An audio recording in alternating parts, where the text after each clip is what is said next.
93ാമത് ശിവഗിരി തീർത്ഥാടന മഹാമഹത്തിന്റെ ഭാഗമായുള്ള അന്നദാന പന്തലിന്റെ കൽനാട്ട് കർമ്മം ഇന്ന് രാവിലെ നടന്നു. ഓം നമോ നാരായണായ.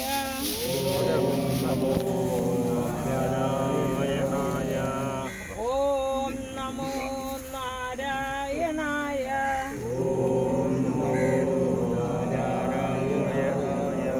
ഓം നമോ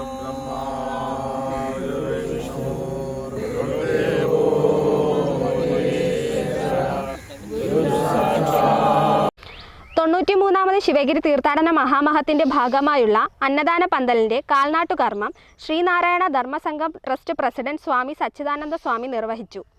ധർമ്മസംഘം ട്രസ്റ്റ് ജനറൽ സെക്രട്ടറി സ്വാമി ശുഭാംഗാനന്ദ, തീർത്ഥാടന കമ്മിറ്റി സെക്രട്ടറി സ്വാമി ശാരദാനന്ദ, മറ്റ് സന്യാസി ശ്രേഷ്ഠർ, വിവിധ കമ്മിറ്റി ഭാരവാഹികൾ, അന്തേവാസികൾ, ഭക്തജനങ്ങൾ തുടങ്ങിയവർ പങ്കെടുത്തു.